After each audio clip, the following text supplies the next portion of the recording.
It's an error. They are wrong. It's an error. Because when you do that, that I'm working for my children, so the children don't need to work again. And the kind of work you are doing that time cannot sustain them for future. And I can even help you to drill down and say, who are those you will find in that category?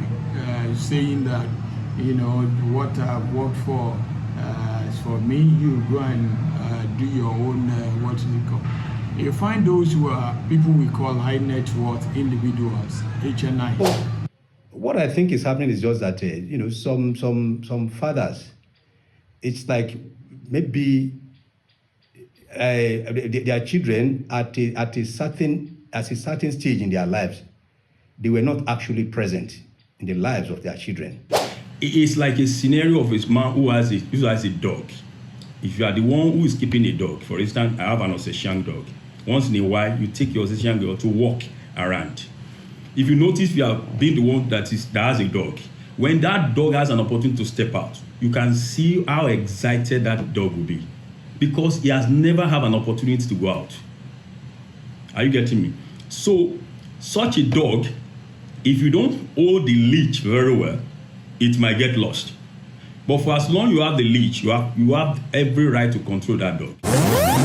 There is a new trend we notice is gradually growing in African, family setup that is standing or posing as a threat to our traditional dynamics or what we grow up to know as a culture in Africa. And it's either families are shying away from approaching this, or they just see it as, it's nothing to be worried about because of this civilized lifestyle, that we all are living in today.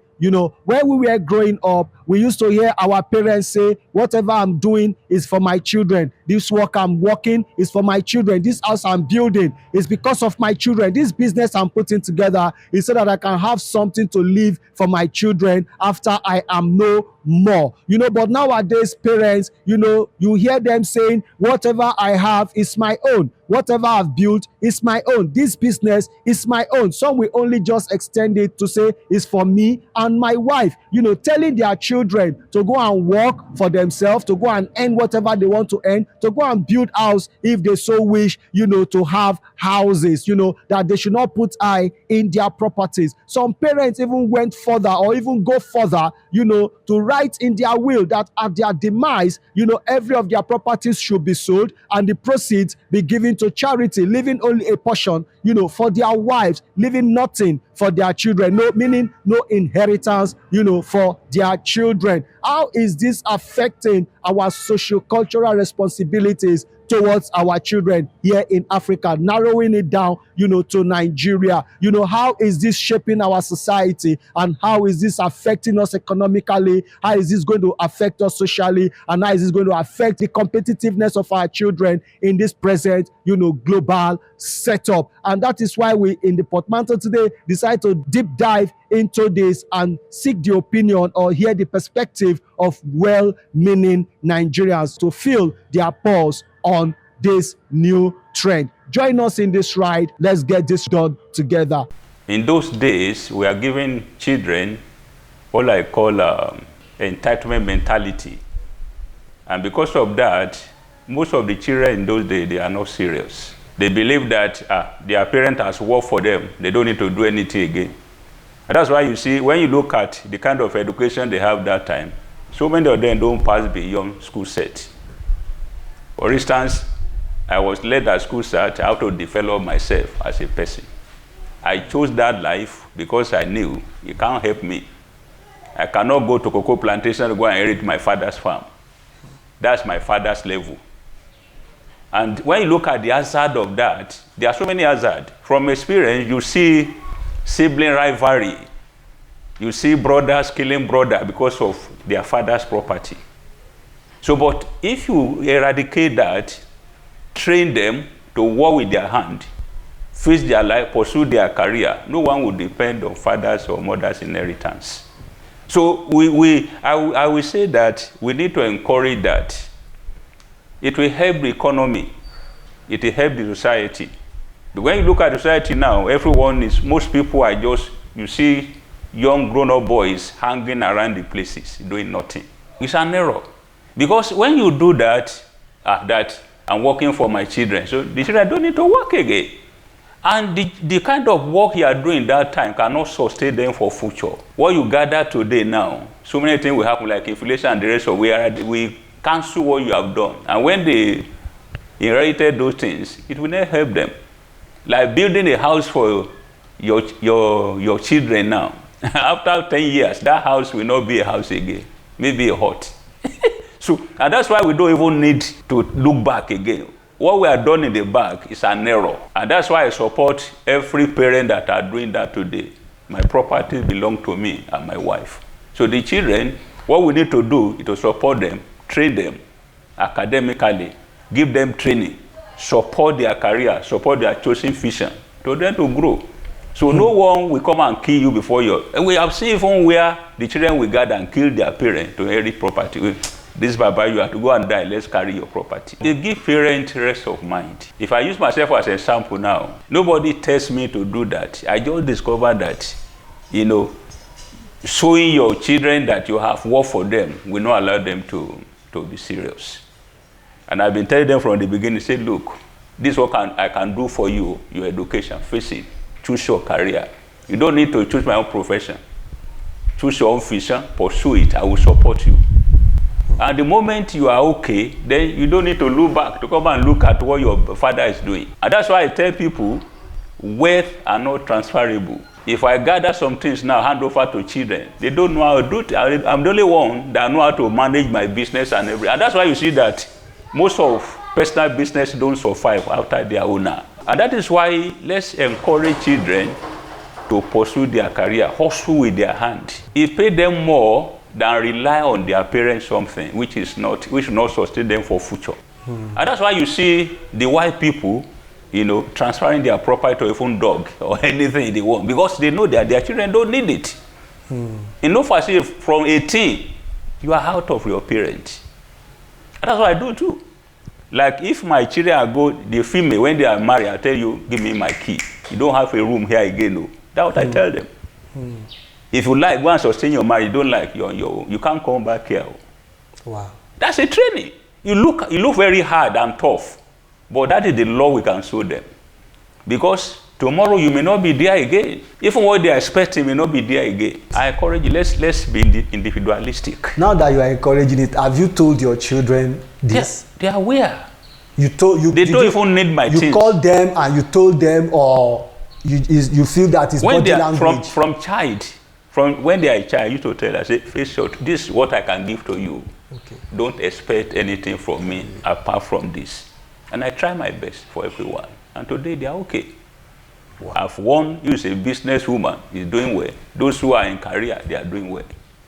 So they don't have to come back to, I don't have issue from any of them. So no inheritance for your children? Well, I didn't tell them directly. As in you are not bequeathing anything to your children after? At all. Just like any other phenomenon, people get used to what they see and copy things from other society. But when you really go down and drill it down, you find out that those who hold that opinion, they are limited in number. They're not in the majority in any way. You can go back and do survey and do research on that, and that's what you will find. And I can even help you to drill down and say, who are those you will find in that category, saying that, what I've worked for is for me, you go and do your own, what is it called? You find those who are people we call high net worth individuals, HNIs. You may find some of them in that category. You may find those who are having or experiencing family dispute. You understand? You may find those who have challenges, those who are diasporians in Nigeria. Those are the type of people you will find. The average Nigerian, let me not say average African, the average Nigerian still subscribes to what we have been carrying on over the centuries, which is that the responsibility of the parent is to provide for the children and to leave inheritance for their children. And there are many reasons why, many factors why this will be so. Our culture supports it. Our religion, whether you're a Christian or you're a Muslim, you find passages that will support it. For instance, the Bible. I'm a Christian, for instance. The Bible says in Proverbs, I think it's Proverbs chapter 13, verse 22a. It says that a good man leaves inheritance for his children's children. So you, as a parent, the moment you brought a child to the world, you start to take care of that child. You provide for the child, you send the child to school till the child graduates, maybe from university. When the child graduates from the university, you're still providing for that child in terms of helping to secure maybe good employment or finding business to do. You are providing support. The child gets to adulthood, wants to get married, whether boy or girl, and then when they get married, you probably now at that point say, okay, they have come to adulthood, they can begin to carry responsibilities on their own. But it's not as in you abandon them, because that's not what our culture or what our tradition demands. You're still supposed to provide support for them. And so if you have done this for a greater number of your years as a father, for instance, why will you then say you are abandoning them because you die or because you are dead? No, it doesn't make logical sense. But I'm not in support of it, far away from it. You'll find some children that are active, that are responsible, that are dependable. Then you may find the exceptional ones that are not dependable. So yours is to try to strike a balance. The way to go about it is, I recognize for those who are saying, okay, let my wealth go to charity, they have argument. I can help you to find argument in support. They will tell you, for instance, that we don't want a situation where our children will become excessively dependent. Let them also learn to work. We don't want them to have entitlement mentality. If they learn to work, they learn to make their own money ahead, then they will be able to handle it well. That may be some good explanations to make, but when you look at it, if you decide to hand over your money to charity or your wealth to charity exclusively, one, charity may mismanage your, what is it called? That's number one. Number two, you may be punishing responsible children. Number three, you may be leaving your family, your dependents and others, you may be leaving them in such a vulnerable position that the whole generation may be wiped off after. The children you leave behind, they may still need some form of support. Children may be in school. If you don't leave for them, then how about their education? What do you want them to do? So if your fear is that you don't want them to have entitlement mentality, there are ways to go about it. You can decide to build or to create a trust. If you have a trust, for instance, trust can manage your wealth, your inheritance, and administer it properly. That's one way. You can engage professionals to help you to manage. You can also decide and say, okay, in my will, these are the attainment standards you must attain before you can enjoy my inheritance. For instance, if it's about schooling, you need to graduate from university, you need to have a wife, you need to have a job, you need to have this. State those things clearly so that the child knows this is what for me to be able to get this, I need to get this. So it's something that you need to balance. But also you also need to consider the fact that part of the trend we're seeing and why some of these things may be coming up as topical issues is that you have children now who are wealthier than their parents.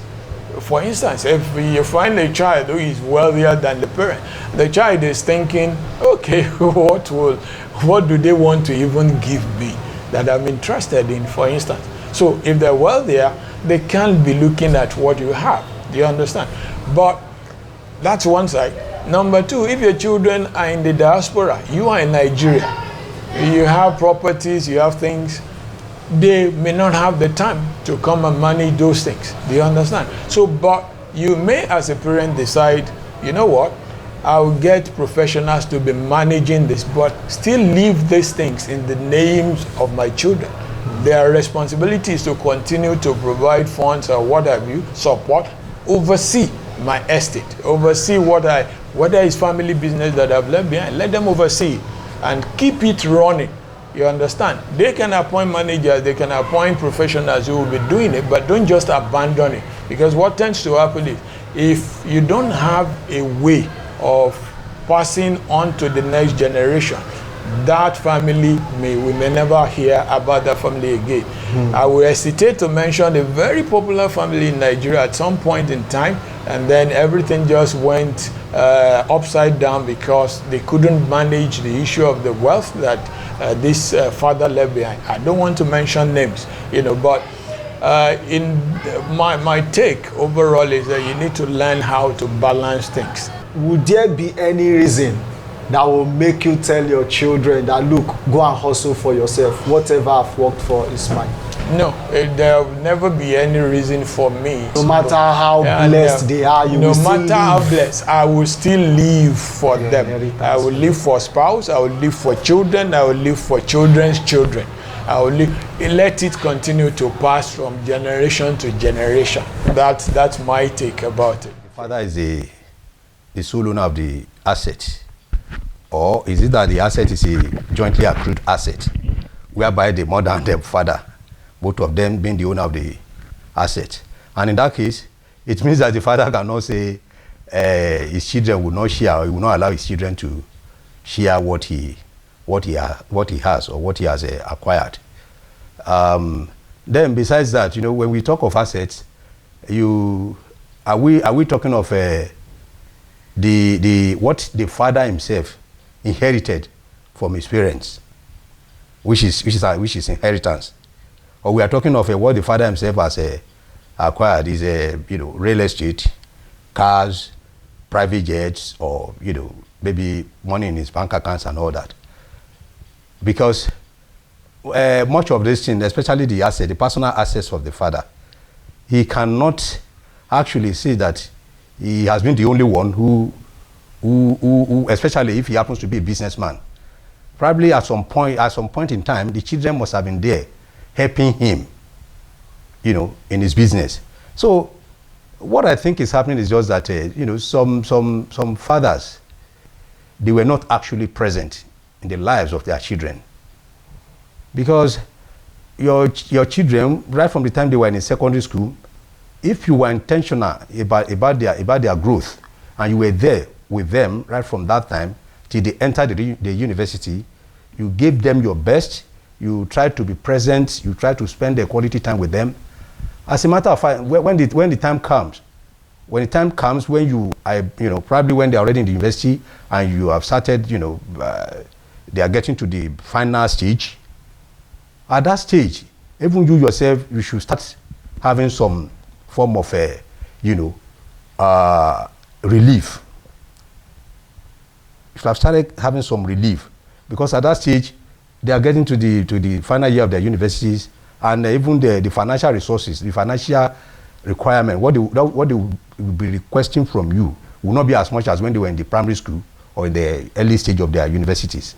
And children that you gave your best when they were in the secondary school and up to the university, you too, you should feel, you should feel confident that by the time they are done with their university education, they will be high flyers. They will get a good job. And it's so strange to me when I hear that fathers are saying that, okay, this is my asset, this is my property. No, I've tried for you. I've given you education. I will not have anything to do with taking good care of your, being there for you, or allowing you to use any of my assets to keep your body and soul together. Anyhow, you see, this sounds strange to me, because as a parent, as a father, if you are giving your children the best, as a matter of fact, they will be the one telling you that what you own, they will not have anything to do with it. Education is sufficient. It's a sufficient asset that you can give your children.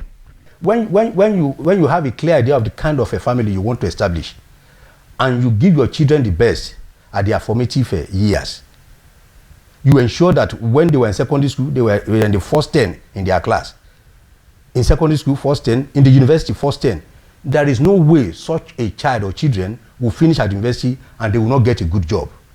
And once your children have a very good job, once they have good jobs, they will not look back.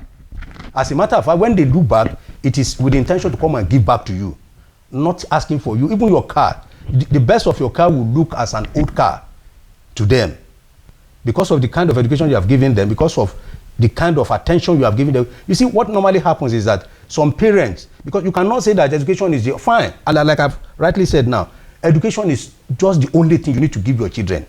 But make sure you give them quality education, not just education. You have to be present. You have to be present in their lives, right from the primary school to secondary school and even up to the university. So once you're able to do that, I think a father should sit back and enjoy the fruit of his labor. If a father wasn't present in the life of his children, those children are bound to be wayward or prodigal in later life. And when that happens, obviously such a father will not want such children to manage his own, to manage his business, or to leave those, the business that he has built over the years. He will not want them to manage it, because from the way they behave, from the way they have this entitlement that this thing belongs to my dad, I can use it anyhow I like, or I can use them anyhow I like. So such father may not want to allow children who he considers to be wayward or prodigal or wasteful. He may not want to, hand over his, business, to them. Nevertheless, you see, I'm not saying that it is not good to have asset, real estate, and whatever, every other thing that you have, physical asset and all that. I'm not saying that it's not good to live for your children, but it should be that when you have, because as a father, if you are very successful, after you have lived your lives, you have written your will, what you have in your will are what you wish to dispose, what you wish to share to your children. You understand? When you are old, probably after when you are 90 or over, and then you passed away, then it comes to you, they will read your will and see the children, the beneficiaries of your will and all that. So it is a good thing. And I think every father wants to have something, his cars, his houses, that he wants to pass on to his children as inheritance. In this case, it's not an asset, because it is when the man is alive, when the father is alive, what you have is regarded as an asset. But once you have passed away legally, it means that all those things are inheritance. Your children are inheriting those things. For a father to say that, okay, I have worked all my life, this thing that I've acquired, I do not want to share it with my children, I think it might be because of some frustration, some a kind of sign of a fear of uncertainty, what the future holds, especially when he's looking at the children and he's seeing that they are not doing well and they are not making effort to better their own lives. So in that case, such a father might think, well, whatever I have now, let me just enjoy it, even if it's going to pass to you later in form of an inheritance. But as things are now, situations are now, and he has seen that the children are not ready to help themselves, well, such a statement may come from such a father. Wow. Which is I consider quite unfortunate. Would you tell your children that, look, whatever I worked for is my own, go and earn your own, I have no inheritance for you? I can never tell my children that whatever I own belongs to me. The trend that you mentioned is neither here nor there. For me, truly things are changing. Africans, generally, we are communal. We do things together, we have a culture, we have a tradition. Growing up, the parents believe that they work for their children. And the Bible also establishes it, that it is expected of a man to leave inheritance for his children, biblically, because I'm a Christian, so I can't deny that. But however, going by that talk, to me, it is not a general thing. For real, it is not a general thing. It's an individualistic opinion, if you ask me. It is not a general opinion. But however, we have to find out what actually led to that. Growing up, we work to leave an inheritance for our children, which to me is the ideal thing in those days. But somehow things have changed. It's no longer like that. It is because of the situation that we have found ourselves. And if you look at that, it's because of what happened. After some times in Nigeria, when things get bad, parents don't have confidence in Nigeria education. So they tend, especially for those who have money anyway, they tend to believe that they have to send their children abroad. So many people did that because what they expected is that they go there to get education. But they have forgotten that as they are acquiring education in another man's land, the culture of that land is also embedded in that education. So when the children that you spend your fortune to send abroad to study comes back, it did not only comes back with the certificate, it comes back with their culture. So as a result of that, some of the parents seems to lose their children to another environment as a result of the education that they wanted for their children, because they feel that Nigeria is bad. So that is what really happened. So at the end of the day, while they are doing that, things change. The kind of education we acquire during our own time is different from what people are getting now. It is like a scenario of a man who has a dog. If you are the one who is keeping a dog, for instance, I have an Alsatian dog. Once in a while, you take your Alsatian dog to walk around. If you notice you are being the one that has a dog, when that dog has an opportunity to step out, you can see how excited that dog will be, because he has never had an opportunity to go out. Are you getting me? So, such a dog, if you don't hold the leash very well, it might get lost. But for as long as you have the leash, you have every right to control that dog. So you can tailor the dog to wherever you want and bring it back. But what happens is that some of these parents send their children abroad, but they are not in control. They are here working hard, thinking that they are sending their children abroad. By the time the children comes back, they are no longer interested in whatever they have here. So many people are victim of that. I have a man who's working in an oil company, who spend all his life working and put all the money in his children, only for the children to come back and see to help whatever they has. So the man felt that, okay, if I spend all my fortune on you and what I have, you are no longer interested. What does that mean? And so at the end of the day, what do you have with your property? Is that how you sell it off? So that's the reason why the trend changed. That there is no need for you to keep anything for these children, but rather give them education, which is the greatest asset you can give to them. So when you give them that asset, they can take care of themselves. It's a situational condition that we have found ourselves. So to me, it also depends on your children. Like I said to you in that story I told you, when you have the leash, it means you are still controlling that dog to wherever you want. So if you send your child abroad, you understand, and you are still you don't allow the child to lose the culture, then the child might still look back home. And so if the child looks back home and feel that I can still come back to Nigeria, to me, whatever you have for that child, the child can leverage on it, which makes also the journey easier for that child. So that statement, to me, it is relative. It depends on the individual. If you have a child that you know you're already lost to the world, then what do? You sell whatever you have. So whatever you have belongs to you and your wife, like they said. Because at the end of the day, is it the house? The guy say, I don't have interest in the house. Is it the car? He has seen something else abroad. So that is the reason why a lot of people send their children abroad and now saying that.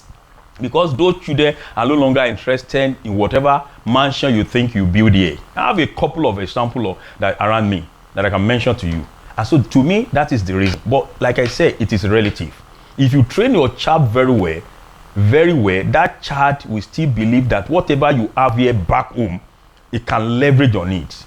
Like Isaac Newton said something. He said, if it seems that I can see further, it is because I'm standing on the shoulder of a giant. So whatever you have back home, as in form of inheritance, become a leverage for that child to spring up easily. That's my opinion. So that statement to me is relative. So right now, if I get you right, are we dealing with cultural perforation issue here? Because like you said, most of these children that go abroad to go and study, they did not only go there to acquire certificates, they also go there to acquire their culture there. So Sure. are we experiencing this cultural perforation issue, as in their culture coming to perforate our African, culture? Is that what we are experiencing in this situation? Precisely. That's the problem we have now. And we still going to have a futuristic consequences.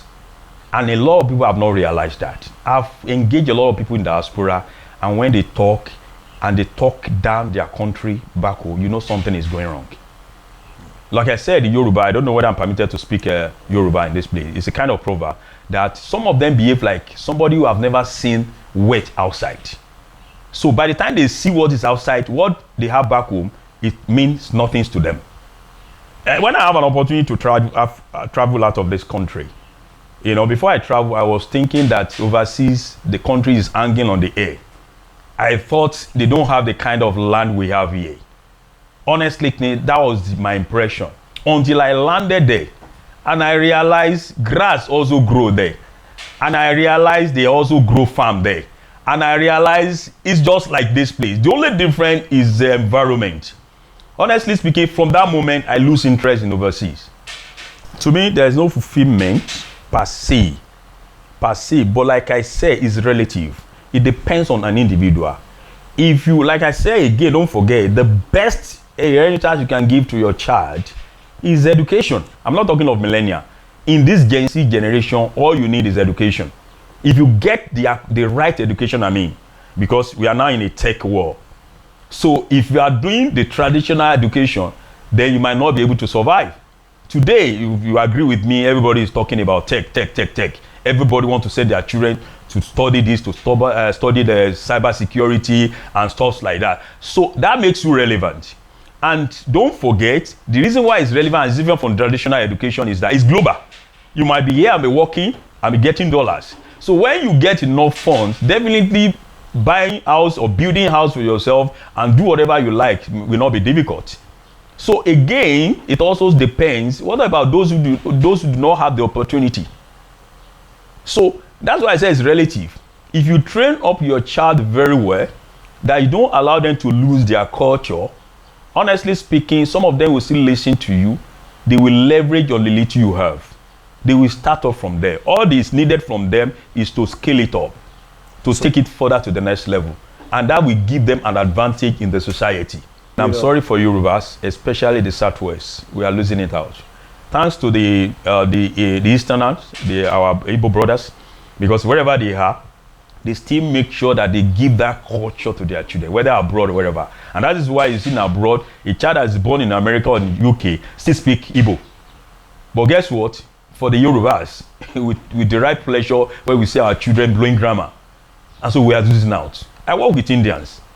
Wherever the Indians goes, they go with their culture. Wherever they go. I learned that one from them. And so I think the Southwesterners, especially from this part of the world, we need to think about it. Education is good, but don't compromise your culture and your tradition. And that is the reason why these children are behaving the way they behave. Would you find any reason at any point in time to tell your children, look, whatever I have worked for is mine. Go and work and earn your own. No inheritance. For me, no. We've had Nigerians speak about this issue, but one predominant factor that everybody kept talking about was education. All right, that they say if a parent has been able to give their child a quality education, that is all that the child needs from the parents. Aside education, the child does not need any other thing, from the parents. Now, the question that we are putting to you, our viewers, is this: is education alone enough to sustain a child in this present global setup? Can a child live on education alone? Can a child survive on education alone? Let's get this conversation going in our comment section on all social media platform. Let's have your perspective on this issue. Is education alone enough to sustain a child in this present global settings? All right, until we come back to you, this is still the Portmanteau today.